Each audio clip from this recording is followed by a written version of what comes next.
Havia uma vez um líder que achava que precisava ter todas as respostas. Ele batia metas, cobrava resultados, mantinha tudo sob controle. Mas por dentro, sentia algo quebrado. Sua equipe obedecia, mas não se entregava. Trabalhavam, mas não criavam.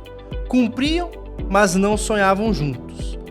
Foi só quando ele teve coragem de dizer: "Eu não sei, mas quero aprender com vocês", que algo mudou. A autora Brené Brown chama isso de liderança corajosa. Não a coragem de comandar de cima, mas a de descer para o campo, tirar a armadura e criar conexões. Ela afirma que o que falta nas empresas hoje não é estratégia, mas coragem. E talvez liderança de verdade esteja mesmo nos detalhes invisíveis. No jeito de ouvir, de confiar, de inspirar, sem precisar controlar. Porque liderar não é sobre ser chefe, é sobre acender potência. Tem gente que nasce com esse instinto, quase como que uma genética silenciosa. Mas até os dons precisam ser treinados, lapidados com intenção, empatia e propósito.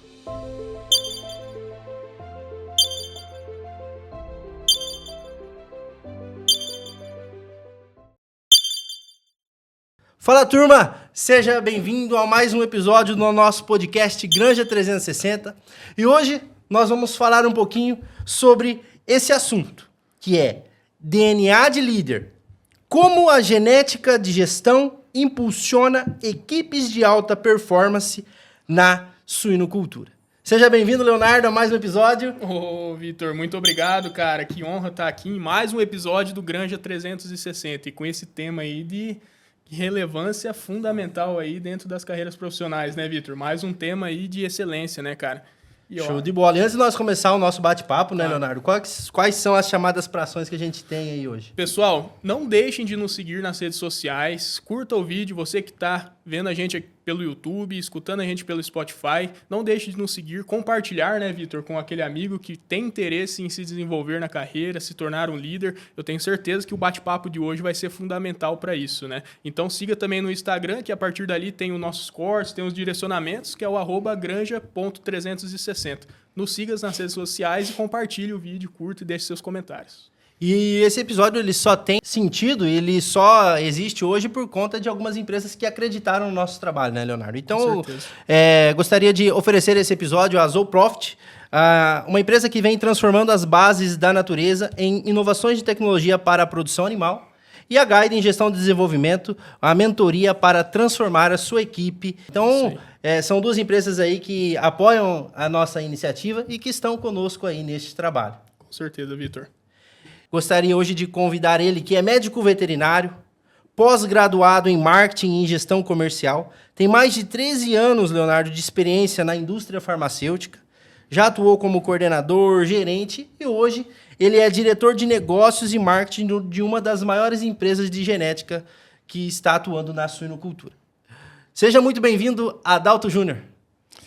Boa noite, Vitor. Boa noite, Léo. Satisfação grande estar aqui com vocês.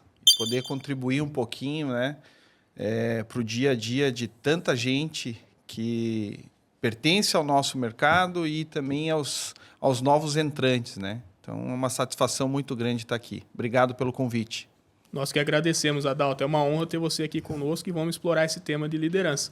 Adalto, para começar, eu queria saber de você o que te motiva a acordar todos os dias, seguir o seu papel como líder, seguir a sua carreira, o que te motiva e também que você complementasse essa pergunta contando pra gente como que você conheceu a suinocultura, como que você entrou nesse ramo. Por favor, Adalto.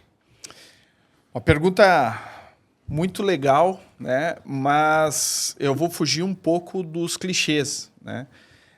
O que me motiva hoje é a paixão pelo negócio que eu falo, a área comercial, sempre foi a minha paixão, desde quando eu entrei na universidade, né? O meu foco foi voltando já para a área comercial, né? Eu trabalhei para essa área e isso é o meu maior motivador, né? Eu acordo todos os dias com a vontade de estar à frente dos clientes, né? Estar à frente de pessoas, aonde, além de passar conhecimento, eu absorvo muito conhecimento. Então, essa troca, né, entre clientes e colaboradores, para mim, é o que me deixa mais motivado no dia a dia.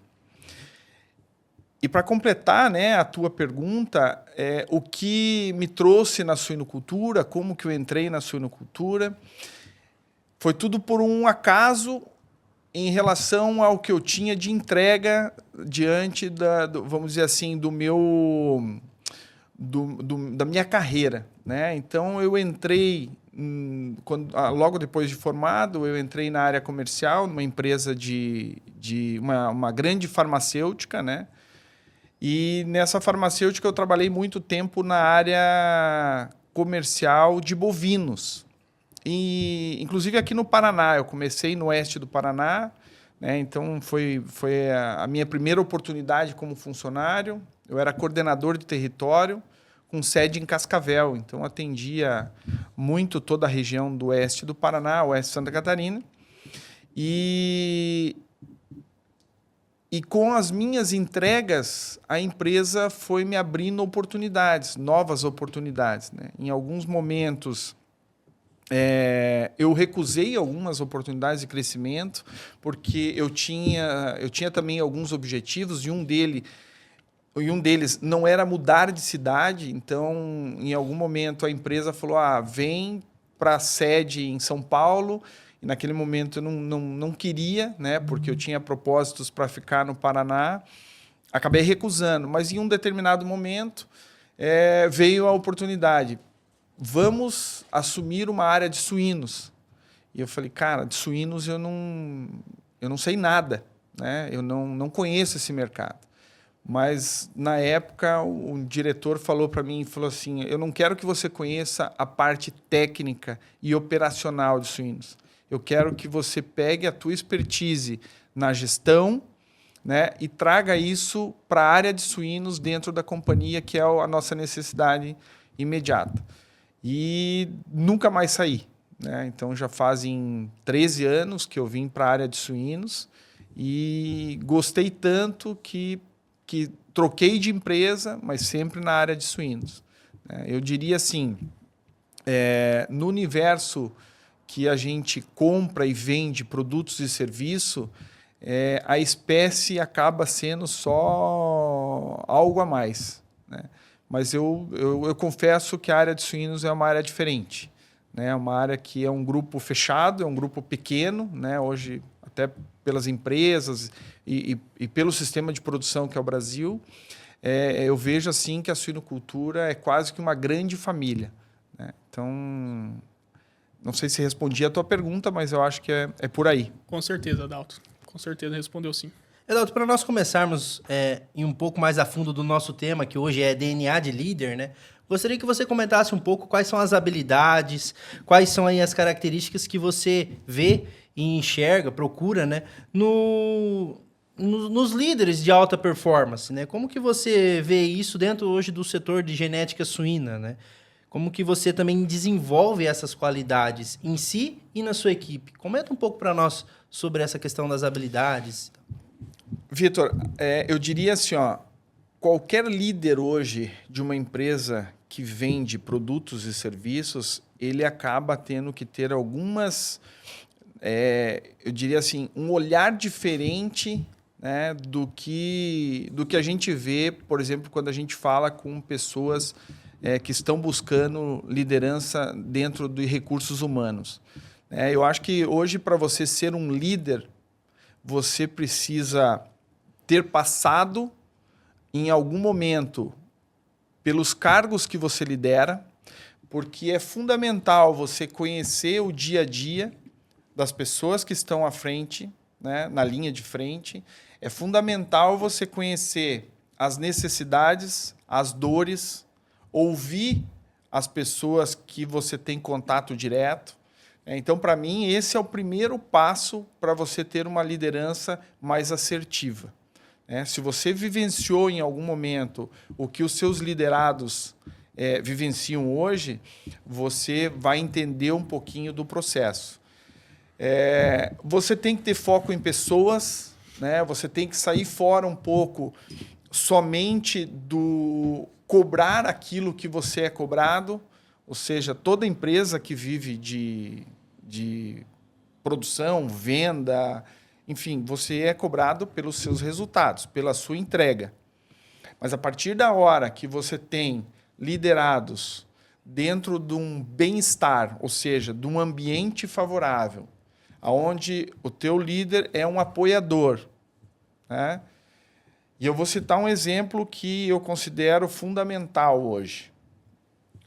Fazendo uma relação com o futebol. Ninguém contrata um atacante e ensina ele a marcar gol. Isso não existe, né? Para mim, o líder ele tem que contratar muito bem o funcionário. Acho que a contratação é a porta de entrada para o sucesso e deixar esse cara trabalhar. Porque, você oxigena teu time trazendo um profissional de fora, você aprende com um profissional que vem de fora, né? E aí acaba sendo uma troca. Você, como líder, você precisa direcionar esse novo colaborador. Direcionar quais são, né, as premissas básicas, ou seja, o conceito que a empresa que ele está entrando, ela tem perante o mercado, perante os clientes. Uma cultura. Qual é a cultura? Isso sim. E deixar a pessoa fazer o que ela precisa fazer. Demonstrar, dar tempo para ela, né, se desenvolver ações com a cara dela. E isso, cada vez mais, as pessoas têm que entender, né? Aquela gestão antiga, onde eu tenho que passar uma planilha com tudo que você precisa fazer no teu dia a dia, não cabe mais para empresas de alta performance. Excelente. Quando você fala de cultura, me vem na memória bastante situações em que a gente vê no dia a dia, né? Muitas vezes a gente conversa com uma pessoa, a cultura está tão impregnada naquela pessoa que sem ela falar de onde que ela é, de que empresa que ela é, a gente já consegue identificar, né?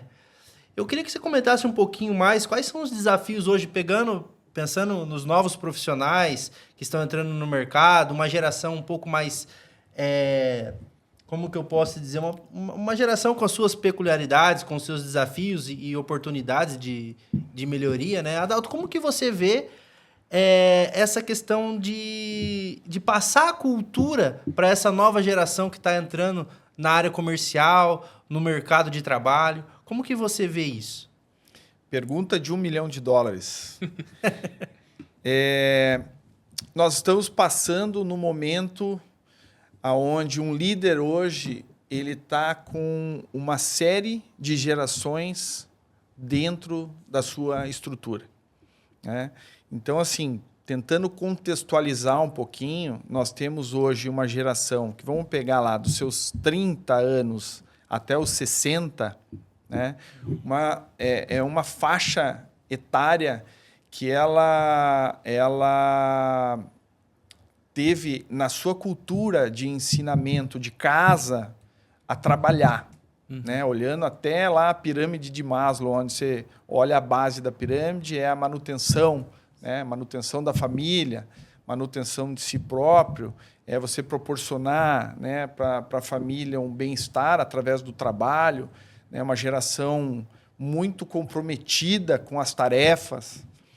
E depois você pega uma outra geração de 30 a menos, né, até seus, sei lá, 17, 18 anos, onde estão entrando no mercado de trabalho, é uma geração completamente diferente, né? É uma geração que, tirando méritos de geração Y, X, Z, né, colocando o que a gente está vendo nas corporações, são profissionais que vêm com um talento técnico muito grande, são pessoas que têm uma capacidade de aprendizado, até pela tecnologia que foi implementada nos últimos anos na nossa vida, são pessoas com capacidade técnica muito grande, né, de performance. Mas, por outro lado, pouco de vivência dessa cultura de empresa, né? Então, eu falo muito. Eu tenho hoje... Eu estou na parte de cima, dos 30 aos 60. Né? Então, quando eu ingressei no mercado de trabalho, eu peguei o pessoal que hoje está com 60 a mais como liderança. E eu tinha uma escola que chegava no meu período de adaptação da empresa, falava assim, Adalto, você precisa fazer a barba todos os dias. É a sua apresentação. E a sua apresentação passa por você estar barbeado todos os dias. Né? Horário, 8 horas, é 5 para as 8, não 8 e 5. Então, todo esse processo de aprendizado da minha carreira foi em cima disso. Regras. Né? E o que não era negociável era o resultado. O resultado não é negociável. O resultado vem e nós precisamos performar. E hoje a gente vê muito em todo esse processo, até porque eu tenho filha, né, que faz parte dos 30 a menos e logo vai ingressar no mercado de trabalho, eles têm uma outra pegada. Quando é que eu vou ser diretor da empresa? Né? Quando que vai ter oportunidade para eu crescer? Eu estou entregando, né? Estou fazendo. Então, eu acho que vai ser líder com bons resultados daqui para frente quem tiver habilidade de trabalhar nas diversas faixas etárias de pessoas, né? E também eu acredito que esse jovem que está entrando agora, que tiver, né, na sua balança a responsabilidade de prazos da cultura nossa, né, e também a parte de tecnologia que tem hoje dentro do processo aí de trabalho. A pessoa que tiver os dois mundos em equilíbrio vão ser os novos líderes daqui para frente. Excelente. Né? Então, esse é o grande ponto de vista que eu vejo daqui para frente. Aí. Legal, Adalto. Cara, e eu queria voltar um pouquinho, você fez uma analogia muito interessante, né? Nenhum time contrata um jogador de futebol, um atacante que não saiba fazer gol. Só que muitas vezes no mercado de trabalho é difícil você pegar o histórico daquela pessoa que você vai contratar, né? A gente não sabe se realmente ela vai entregar os gols que a gente precisa. Para fazer essas contratações, Adalto, o que normalmente você olha numa entrevista para daí tentar ter um pouco mais de assertividade na hora de contratar a sua equipe? Bom, essa pergunta é bem interessante. Eu vou começar respondendo ela de forma direta àquelas pessoas que eu preciso contratar para já entrarem com camisa 9. Aquele profissional que eu preciso que ele entre marcando gol. Né? Quando eu vou fazer uma contratação específica, igual vou fazer uma outra relação com o futebol. Quem é que foi contratado recentemente o técnico da seleção brasileira? Ancelotti. Ele é um cara com vários títulos. Né? E quando eu olho que eu quero trazer alguém para fazer a diferença e entrar com a camisa 9, eu vou para o mercado e observo aqueles profissionais que se destacam. Né? E é assim que funciona. Eu brinco sempre. A gente vive um Big Brother. Sempre o nosso histórico profissional ele está sendo muito bem analisado pelos colegas de outras empresas, né? de até outras áreas. Né? Então, eu procuro olhar, eu sou uma pessoa que procuro sempre estar acompanhando o desenvolvimento das pessoas que estão no mercado. Esse é o ponto que eu tenho quando eu preciso de uma posição estratégica. E o outro lado, né, eu criei, junto com as pessoas que eu trabalho, junto com os meus colaboradores, um banco de talentos. Então, como a estrutura que eu tenho hoje, eu tenho parceiros locais, que são empresas que trabalham, né, como representantes, como distribuidores nossos, essas pessoas elas são formadores de profissionais que eu vou utilizar depois. Então, nós sempre temos, né, dentro do nosso sistema, 2 ou 3 pessoas que estão nesse processo de desenvolvimento. São pessoas que já iniciaram as suas atividades como médico veterinário, muitas vezes ainda não na área comercial, e eles começam nos nossos parceiros, dentro de um padrão que a gente tem de desenvolvimento de pessoas, e quando eles estão prontos e nós temos vagas em aberto, automaticamente eles entram no time sem até mesmo um processo de seleção, porque eles já estão, né, dentro do nosso dia a dia. Então, é uma maneira que a gente tem para reposição rápida, né, e não perder,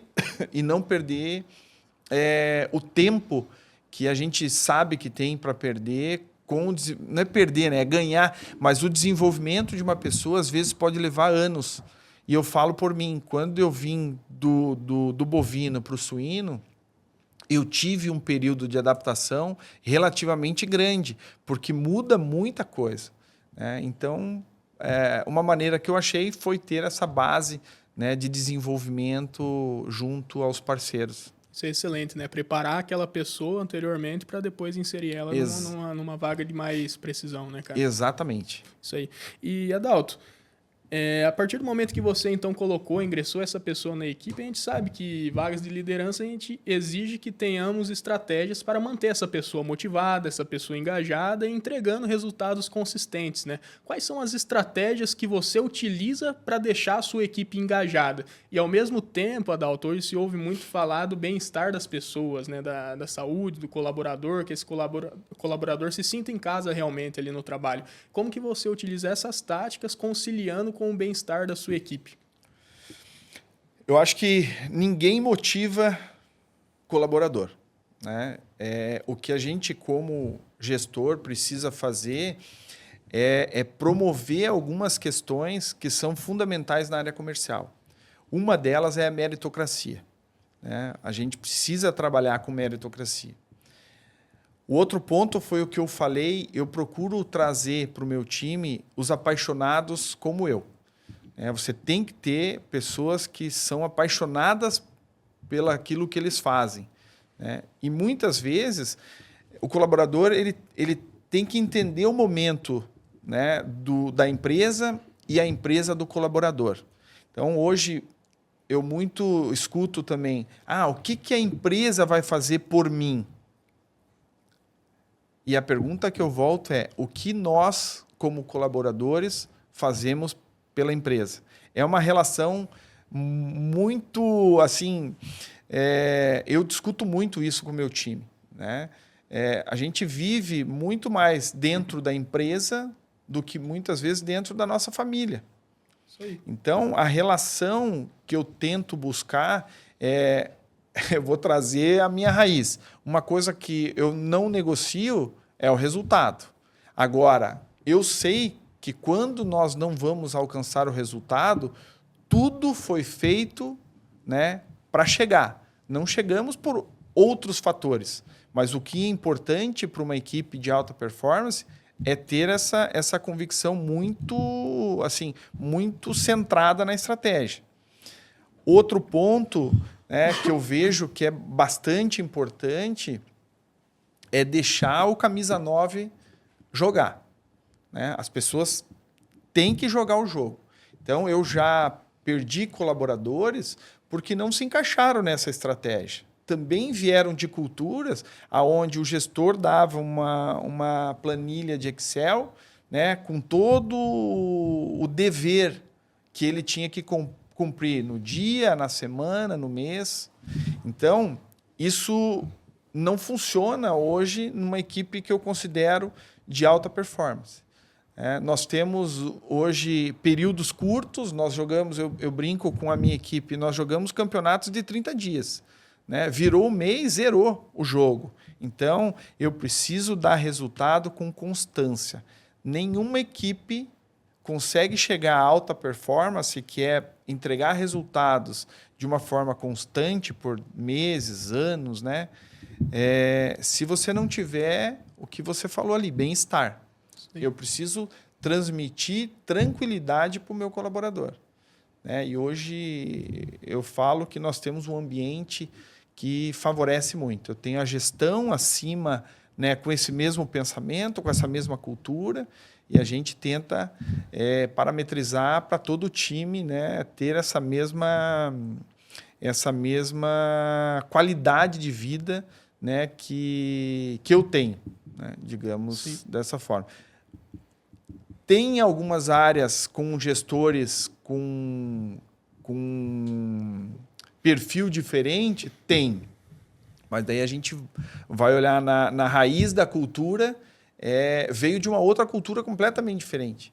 Então, essa pessoa precisa ser trabalhada também como líder, como gestor, para que ele entre na cultura atual, né, da nossa gestão, né? Então, isso acontece também com naturalidade. Acho que esses são os principais pontos para fazer uma cultura, né, de relação ganha-ganha, para ter o bem-estar do colaborador. Excelente. Adalto, como que você vê hoje o mercado dos novos profissionais? O Bauman, filósofo, ele traz muito o conceito das relações fluidas, né? Hoje as conexões das relações elas são muito superficiais. E você comentou uma coisa que eu acho super importante, que é a questão dos apaixonados. Então, eu sempre gosto de dizer uma frase, cara, se não tem amor, se não tem paixão, não rola. Se não tem o brilho no olho, parece que o negócio não funciona, não vai para frente. Então, eu queria entender um pouquinho de ti, como identificar isso, como ter o feeling de poder perceber, poxa, essa pessoa aqui parece que não tem, sabe, o brilho no olho, parece que não tem paixão.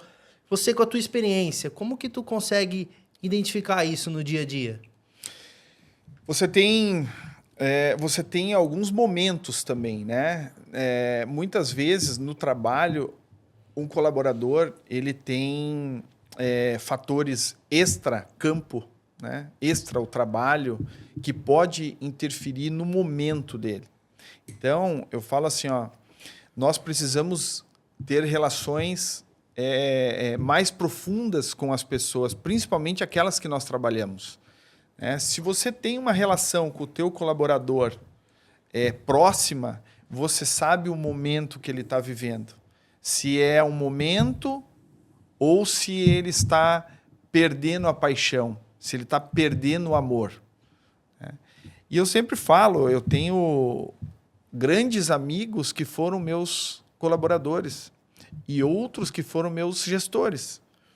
Mas em algum momento, né, não é que se perdeu a paixão, vieram paixões maiores. Porque eu falo, nem todo mundo vai conseguir ser diretor da empresa onde nós estamos. Mas o meu papel como gestor é preparar os meus colaboradores para assumir cargos de gestão fora, inclusive, da empresa onde nós estamos. E isso é um processo natural, né? Vai acontecer. Então, eu preciso ter essas conexões um pouco mais profundas. Eu não posso olhar só o negócio com o colaborador. Eu preciso conhecer um pouco, eu preciso entender a pessoa, né? Então, hoje eu tenho um grupo grande e é muito heterogêneo. E eu procuro, em alguns momentos, né, de descontração, em momentos que eu tenho tempo de qualidade, não para falar de negócio, mas eu procuro entender. Pô, você está feliz? Né? Tem algo que eu posso fazer para você melhorar o seu dia a dia? Né? Como está a tua relação com a família? Então, essas perguntas... Só que tem uma particularidade muito grande nisso. Você precisa gostar de mexer com pessoas. Então, eu tenho muito líder hoje que ele gosta de liderar, mas ele não gosta de pessoas. E isso não existe certo ou errado, né? Tem perfil diferente. Inclusive, eu tenho, assim, dentro da família, eu sei que o cara é um excelente líder, mas ele não gosta de gente. Ele tem um outro sistema. Então, o meu olhar de liderança é isso. Eu preciso entender também, né, o momento, se o cara está feliz, se não está, o que nós vamos fazer para deixar ele feliz. Eu já tive um exemplo, né? Eu já tive um colaborador meu que um momento ele chegou para mim, não estou feliz. Cara, eu não estou feliz porque eu estou viajando muito, eu não consigo ter uma relação afetiva, né, com ninguém, porque eu não tenho parada e eu preciso mudar isso. E juntos nós construímos todo um processo para mudar. Então, isso já aconteceu faz alguns anos, uns 8 anos, e hoje essa pessoa, inclusive, está fora do Brasil, tem a mim como uma pessoa de contato para incentivador de carreira ou direcionar um pouco a carreira ainda, né? Depois de 8 anos que saiu da minha gestão, mas a gente ainda tem essa proximidade. Por quê? Porque em algum momento eu ajudei a ela buscar a felicidade corporativa, né? Não é por esse caminho, mas vamos juntos achar o teu caminho. E isso é rico, né? A gente falava um pouquinho antes até da gente começar o nosso bate-papo, mas essa relação ela vai existir. Nós somos pessoas, né, muitas vezes da mesma formação, e eu não tenho dúvida que podemos ser colegas, inclusive em outras empresas.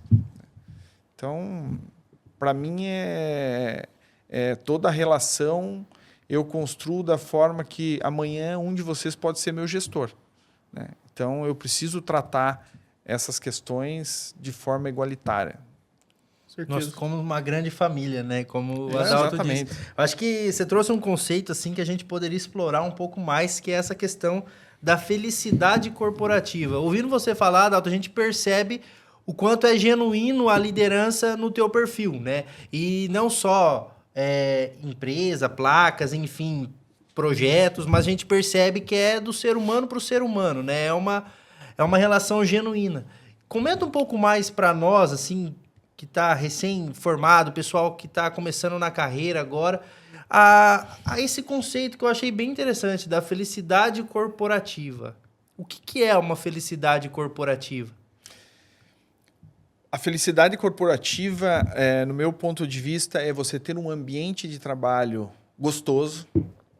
Não adianta, gente. Você precisa acordar cedo com vontade de ir para a empresa, com vontade de ir para um cliente, com vontade de fazer aquilo que você vai fazer. Esse é o primeiro conceito. Eu preciso ter vontade de falar com o meu gestor, de contar para ele, né, um negócio que eu fiz, ou de um elogio de um cliente para a empresa, ou para algum produto, ou para algum projeto, né? Eu preciso ter isso daí. Recentemente, nós fizemos uma coisa que eu não tinha visto até então no mercado veterinário. Nós pegamos todos os nossos colaboradores e levamos para conhecer as nossas bases, né, de desenvolvimento de produto na Noruega e na Holanda. Nós levamos toda a nossa linha de frente, né, falando de coordenadores de território, que são os comerciais, e também todos os consultores técnicos. Então, foi uma imersão para conhecer as raízes da empresa lá fora. E você vê assim, colaborador, e aí entrando nessa faixa etária, você vê jovem colaborador, cara, com paixão no olho, quando ele vai para um processo desse, que ele vê que a empresa e as pessoas que estão lá estão investindo em conhecimento para ele. Então, isso para mim é felicidade corporativa. É você se sentir bem aonde você está. Né? E que muitas vezes os gestores, né, isso é muito comum. O gestor ele está mais focado em entregar resultado e fazer o papel dele da dança das cadeiras, porque ele quer escalonar novas posições e esquece que quem promove o gestor é o colaborador. É a base, né? É a base, é o resultado constante, né? É o que você escuta do teu cliente. Então, não adianta o sistema que a gente conhece antigo, de olhar só a cadeira da frente. Eu quero pegar aquela cadeira, então eu vou ter que focar atingir minha meta, ou estar junto sempre focado no meu gestor, só o que ele quer eu vou fazer. Isso, para mim, não é a felicidade corporativa. Legal, Adalto.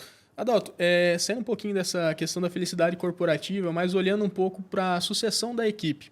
Eu queria que você comentasse, cara, como que você avalia a sua equipe e identifica possíveis sucessores. Não sei se você já passou por momentos também de ter dificuldade de identificar esses possíveis sucessores. E como que você trabalha isso para que surja, né? Aquele diamante ali no meio da sua equipe e fala, cara, essa é a pessoa que eu preciso elevar e que se eu sair daqui um dia é ela que vai assumir a minha vaga. Como que você trabalha isso na sua equipe?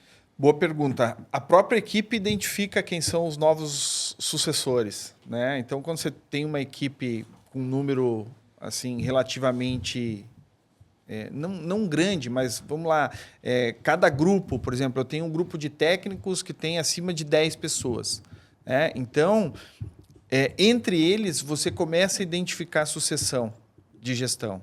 Os comerciais, a mesma coisa, são aqueles que se destacam, né, e que começam a ter também a relação de incentivar os colegas com alguma atividade diferente, né, com exemplos de trabalhos que foram bem-sucedidos. Então, esse é o primeiro passo, né? Você identificar, o próprio grupo começa a identificar e se sobressai perante os demais. E a empresa, hoje onde eu atuo, ela tem um processo que eu até falo que é mais completo que um MBA, como se fosse uma pós-graduação, que é um programa de desenvolvimento de gestores. Então, eu participei da primeira turma, né? Então, a gente são módulos mensais de 2 dias em sala de aula, com consultores de diversos locais, né, de diversas instituições de ensino, e isso permanece por 12 meses. Né? E aí, ao final, a gente tem as avaliações também desse grupo de professores, né? E a gente começa a lapidar assim, dentro de um programa, porque esse é um dos objetivos do gestor, né? Formar novos sucessores. A engrenagem não pode parar. Isso aí. Falando um pouquinho de futuro agora, Adalto, como que você vê, né, no setor da genética suína, a gente sabe que está em constante evolução, como que você vê ali os principais desafios e oportunidades para essa área de gestão de equipe nos próximos anos, né? A gente falou um pouquinho das gerações e tudo mais, mas como que você vê isso ali para os próximos anos? E também poder colocar um pouquinho sobre as questões de inovação e tecnologia, como que elas podem impulsionar ainda mais essa questão da alta performance nas equipes. Olha, eu acho que eu até falei um pouquinho já lá atrás, né, dessa métrica de buscar novas lideranças, o que vem pela frente em liderança. Então, nós precisamos preparar cada vez mais as pessoas que estão entrando, que conhecem bastante a parte de tecnologia, que, né, está disponível hoje no nosso dia a dia, mas a gente precisa também trazer a cultura que esse novo líder precisa implementar dentro das equipes. Né? Uma cultura de competitividade, mas uma cultura também de continuar a felicidade corporativa. Então, hoje o jovem, assim, na sua grande maioria, tem um lado muito mais individualista, até pelo sistema, né? Hoje você não vê mais o jovem jogando futebol na rua, não vê o jovem mais participando de esportes coletivos. A gente vê cada vez mais pessoas praticando esportes, eu brinco com a minha turma, de autoajuda, né? Que são esportes, eu preciso me superar, e aí o cara busca um esporte de autoajuda onde ele tem a superação dele mesmo. Eu vou participar de um triatlo, eu vou me superar. Eu terminar o triatlo já é superação. Chão, vem superar aqui no teu trabalho, vem entregar teu trabalho, vem trazer ideias novas, que isso tudo no dia a dia você tende a ter até uma vida mais gostosa. Você não precisa buscar a tua aprovação a todo momento. Né? Então, eu acho que são os desafios. É você trazer uma cultura, né, e saber equilibrar essas gerações e tirar proveito de cada uma delas. Né? E você trouxe a segunda parte ali da tua pergunta, né, eu tive agora, falando em suinocultura e tecnologia, eu voltei agora recentemente da China e eu fiquei assim muito surpreso com o que eu pude ver lá. Então, uma suinocultura em termos de resultados técnicos muito abaixo do que nós temos aqui hoje no Brasil, né? Mas uma tecnologia muito mais avançada em termos de controle de produção, em termos de... Enfim, tudo que a gente fala de tecnologia de produção, eles têm.